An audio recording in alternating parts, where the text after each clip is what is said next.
여러분 반갑습니다. 오늘 강성률 문학TV 제15화는 희대에 호색한 세 번째 시간으로 친딸과도 동침했다고 소문난 카사노바로서는 이제 두 번째 시간입니다. 지난 시간에 이제 여인을 겁탈하는 방식에 대해서 말씀을 드렸는데요.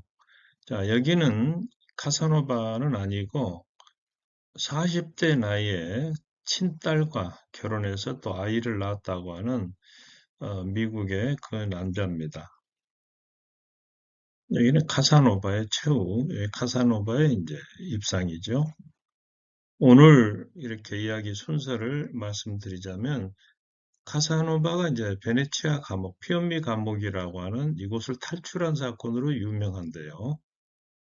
그리고 카사노바 여성 편력, 또 친딸과 성관계를 가졌다는 의혹을 사고 있는데 그에 대한 내용, 회고록 나의 편력, 히스토리 오브 마이 라이프라고 하는 이 책에 대한 이야기. 그리고 이제 돈 주안과 카사노바, 호색한들이죠. 이 둘의 공통점과 차이점은 뭔지 이런 내용으로 영상 꾸며보았습니다.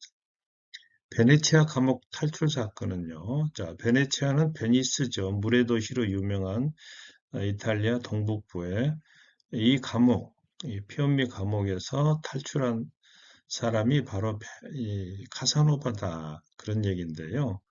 여기가 이제 베네치아 가면은 반드시 관광지로 봐야 되는 피오미 감옥의 그 한식의 달입니다. 이쪽에서 이제 이렇게 뷰로 사진을 많이 찍는데요.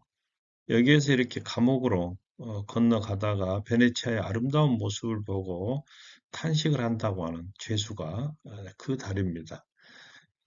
근데 이제 이 피엄미 감옥이 탈출하기가 매우 어려운 감옥인데 유일하게 이렇게 카사노바가 이 감옥을 탈출했는데 더욱이 여자들의 도움을 받아서 그랬다. 여기는 좀 과장된 부분이 있어요. 자, 그렇다면 카사노바가 왜 감옥에 들어갔을까요? 친구들의 것들을 사취했다. 그리고 젊은이들을 타락시켰다는 혐의가 있고 프랑스 외교관과 교류했다는 혐의가 있는데 당시 이탈리아에서는 다른 나라 외교관과 교류하는 것은 스파이 혐의를 받는 그런 죄였습니다. 그리고 무엇보다 난교, 상대를 가리지 않고 이렇게 무분별하게 벌이는 성교 파티를 열어서 이때 수녀까지 끌어들였다. 이러한 이유로 해서 감옥에 들어갔다는 설이 있다는 겁니다. 카사노바 자신이 묘사한 탈옥 장면은 뭘까요? 자기 그 감옥 안에 옆방에 있는 수도사 발베와 편지를 주고받으면서 탈옥을 도모합니다. 그 이제 카사노바는 매년 11월 초면은 감옥의 전 직원이 4월 동안 휴가를 가고 이때 이제 감옥에 남아있던 간수는 술에 쩔어서 잠이 들어 있다는 사실을 알고 있었다는 겁니다. 그래서 10월 31일 밤 감옥의 천장이 드디어 뚫립니다. 이 수도사 발비가 그 역할을 했다는 건데요. 카사노바 발비는 뚫린 천장 밖으로 나오는데 여기가 이제 이게 피오미 감옥이고 여기가 이제 산 마르코 광장, 베네치아 가면 가장 유명하고 큰 광장이죠. 여기가 이제 말하자면 베네치아의 정치와 종교, 사교의 중심지인데 여기는 자정인데도 불구하고 사람들로 북적인다는 것을 카사노바는 미리 알고 있었습니다. 왜냐하면 당시에는 이제 보름달이 뜨는 데다가 휴가가 시작되기 때문에 그렇다는 거죠. 여기가 이제 두칼레 궁전이고 피오미 감옥의 모습입니다. 카사노바는 지붕 위로 나와서 미끄러져 내려가서 건물의 내부로 빠져나갈 계획을 세웠는데 아침 6시가 되면 종소리가 울리는데요. 이때 카사노바는 제수복을 벗고 외출복으로 갈아입은 다음에 창문을 엽니다. 이때 경비원들이 달려오긴 하지만은 그들은 카사노바를 죄수로 보는 게 아니고 간밤의 축제로 건물에 잘못 갇힌 사람으로 착각을 한다는 겁니다. 축제 다음날 그러한 일들이 종종 일어난다는 사실을 카사노바는 이미 알고 있었다는 겁니다. 이때 이제 카사노바는 뒤도 돌아보지 않고 주랭랑을 쳐서 곤돌라죠.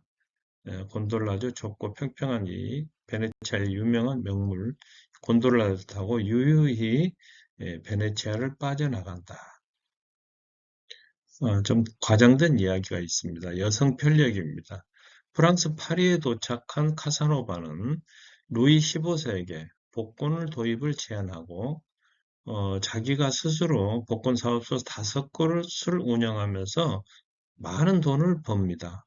재정적으로 능력해지야 또다시 여자들을 자기의 침실로 불러들이는데요. 카사노바가 또 사업에 실패하자 또다시 도망을 칩니다.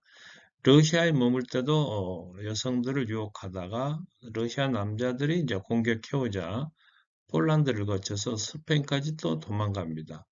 근데 이 스페인에서 쓴 책이 베스트셀러가 되어서 다시 이제 고국인 이탈리아로 돌아오는데요. 어느 날 저서에서 나의 친아버지 아들 중에 사생아가 있다 이렇게 주장함으로써 베네치아 여론이 악화하자 또다시 36개 주랭랑을 치게 됩니다. 카사노바는 보헤미아, 체코의 서쪽인데요. 발트스타인 백작기 갖고 있는 룩툭스섬에서 여생을 마무리합니다. 이때 젊었을 때 문란한 생활했던 탓인지 40대 중반부터 카사노바의 성 기능이 장애가 일으키고 말레는 애롭게 살다가 76살의 나이로 사망하는데요. 이때 카사노바가 남긴 유언은 나는 철학자로 살았고 기독교도로서 죽는다였는데 수많은 여성을 농락했음에도 불구하고 사후에 고상한 평가와 천국행까지 욕심낸 거 아니냐 이런 비판을 받고 있습니다. 여기는 체코 프라하 근처에 있는 발트스타인 성의 모습입니다. 한 소녀를 노예처럼 카사노바는 이 러시아를 여행하는 중에 17살짜리 소녀를 노예로 부렸다는 설이 있는데요. 소녀를 하녀로 데려가는 대가로 100루블을 가족에게 준다는 계약을 맺었습니다. 100루블은 당시로서는 상당히 큰 돈이었다고 그래요. 그러나 이 소녀는 카사노바로부터 매를 맞아 앉거나 걸어다니기조차 힘들어했는데 또 등과 엉덩이가 아파서 아무런 옷도 걸치지 못한 채 엎드려 있었는데, 그 와중에도 카사노바의 요구, 섹스겠죠. 여기에 응할 수밖에 없었다. 그런 얘기입니다. 친딸과 성관계를 맺었을까요? 카사노바가 친딸과 관계를 맺고 아들인 동시에 손자를 낳게 했다는 설이 있습니다. 그러나 카사노바가 친딸의 집에 찾아갔을 때 그 어머니, 아마 이제 카사노바의 이제 그 연인이었겠죠. 귀띔을 해주어서 둘의 동침만은 막을 수 있었을 거다. 친딸이라고는 하지만 이제 카사노바는 평생 결혼하지 않았기 때문에 사생아였다고 봐야죠. 다만 딸이 결혼한 후에 사이가 불임을 알고 딸이 임신하는 걸 직접 도와줬다는 이야기는 있습니다. 뭐 어떻게 도와줬는지는 여러분의 상상에 맡기겠습니다. 카사노바는 여자들을 만나러 가기 전에 영양이 풍부한 완전식품이라고 해요. 그래서 바다의 우유라고 불리는데 이 굴을 한 접시씩 까먹었다는 그런 이야기가 있습니다. 이 사진은 서두에 말씀드렸듯이 2018년에 보도된 내용인데요. 미국의 42세 남성이 20살의 친딸과 관계를 맺어 애를 낳고 말하자면 결혼했는데 근친 상간으로 딸과 함께 기소가 돼서 최대 10년의 징역형을 받았다는 겁니다. 석화는 아까 굴 이야기인데요. 비타민, 철분, 동, 망간, 요오드, 인, 칼슘, 아연, 미네랄 같은 성분이 이렇게 풍부해서 아주 좋은 식품이라는 겁니다. 소화 흡수도 잘 되고 빈혈과 간장 이후에 체력 회복에도 좋은 강장식품이라고 하는데 굴을 먹는 방법은 여러 가지가 있죠. 생굴로 그냥 먹기도 하고 굴국밥, 굴구이, 굴튀김, 굴전, 굴무침. 젓갈로 무쳐 먹는 것은 어리굴젓이라 이렇게 부르기도 한답니다. 카사노바의 네트워크. 카사노바가 사랑을 나눈 여인들의 숫자는 이제 122명으로 봅니다만은 여기에 약간의 동성애 남자들도 있었다. 카사노바는 유럽 왕족들과 교황, 추기경들과 교제를 했고 볼테르죠. 괴테, 마리아 테레사 요세프 2세, 프리드리히 대왕, 예카테리나 러시아 여제, 루소가도 교제를 했고 모차르트의 오페라 돈 조바니의 대본 작업에도 참여했다고 합니다. 좀 대단한 인물이에요. 카사노바는 자유로운 정신으로 당대 사회 질서를 조롱하면서 계몽주의 시대의 자유인으로 살고자 했습니다. 그는 신분사에서 타고난 신분을 거부하고 자기 삶을 자유롭게 꾸려나간 인물이라 이렇게 평할 수도 있겠는데요. 카사노바는 회고록 나의 편력을 59세부터 보헤미아의 발투슈테이나 백작 소유의 독수섬에서 도서관 사서로 근무한 그러한 경력을 바탕으로 삼았고 64세 되는 무렵 프랑스 혁명이 일어났던 1789년부터 이 자서전을 쓰기 시작합니다. 늙은 데다 돈도 없고 여자도 곁에 없는 그가 무료함을 달랠 겸 프랑스어를 기록하기 시작한 이 책은 화려하고 깊이 있는 언어와 정확하고 철학적 감각적인 문체로 아주 유명합니다. 무려 3,700쪽에 달하는 원고를 마감한 지 얼마 안 되어서 72세로 사망을 했는데 2010년 프랑스 국립도서관은 이 책을 프랑스의 보고라 이렇게 분류를 한 바가 있습니다. 그 책의 내용은 카사노바가 모녀, 자매, 수녀를 가리지 않고 132명의 여성들을 이렇게 농락했다. 이 여성들 가운데는 14세도 있고 76세의 고령도 있었습니다. 독일의 작가 스테판 츠바이크는 아마추어처럼 어설프긴 하지만 이탈리아의 문학사상 단테 신곡을 썼죠. 보카치오, 데카메론. 그 두 사람 이후에 대중의 사랑을 한몸에 받으면서 단숨에 작가들의 맨 앞자리를 차지했다. 이렇게 평했는데요. 그 까닭으로 다른 작가들은 머리를 싸매고 생각해야 했던 것을 그는 실제로 경험했다. 카사노바는 굳이 상상으로 진실을 꾸밀 필요가 없었다. 자신의 행적들을 추적해 글로 옮기기만 하면 되었다. 참 재미있는 표현이죠. 카사노바에 대한 평가는 어떨까요? 사실 카사노바도 행복한 사람은 아니었습니다. 왜냐하면 수많은 여성 편력과 빚 때문에 여러 번 감옥에 들락거리고 여러 차례 이곳저곳에서 추방이 됐기 때문인데요. 1960년대 이후에 카사노바에 대한 재평가를 시도했지만 파면 팔수록 매우 저질스러운 작자였다는 것만 드러났습니다. 카사노바는 재주가 뛰어났음에도 불구하고 어떤 한 가지 일에 전념할 성실성이 없었기 때문에 평생 뚜렷한 업적을 남기지 못했습니다. 카사노바는 문학계에 우연히 뛰어든 이단자이다. 이 유명한 화풍선이가 창조적인 천재성의 신전에 자기 자리를 가질 수 있는 자격은 거의 없다. 그는 무의도식하는 식객에 불과했으며 불청객에 있을 뿐이다. 이런 평가가 대세입니다. 여기는 카사노바의 흉상인데요. 카사노바의 자신의 철학은 어떨까요? 나는 여성을 사랑했다. 그러나 내가 진정한 사랑한 것은 자유였다. 멋있지 않습니까? 나는 인생을 살아오면서 내가 행한 모든 일이 선한 일이든 악한 일이든 자유인으로서 나의 자유의지에 의해 살아왔음을 고백한다. 나의 인생 이야기 서문에서 밝힌 내용입니다. 그가 소유에 집착하지 않고 순간순간 생기는 대로 모든 걸 탕진하면서 살았다는 데에서는 모두가 동의를 합니다. 이 사진은 카사노바의 마지막 종착지였던 독수섬의 모습이고 여기는 이탈리아 베네치아에 있는 카사노바 기념탑입니다. 자, 돈주왕 그 카사노바의 포세칸의 대명사인데 이 둘의 공통점이 있고 차이점이 있는데 물론 돈주왕은 작품 속의 인물이긴 하죠.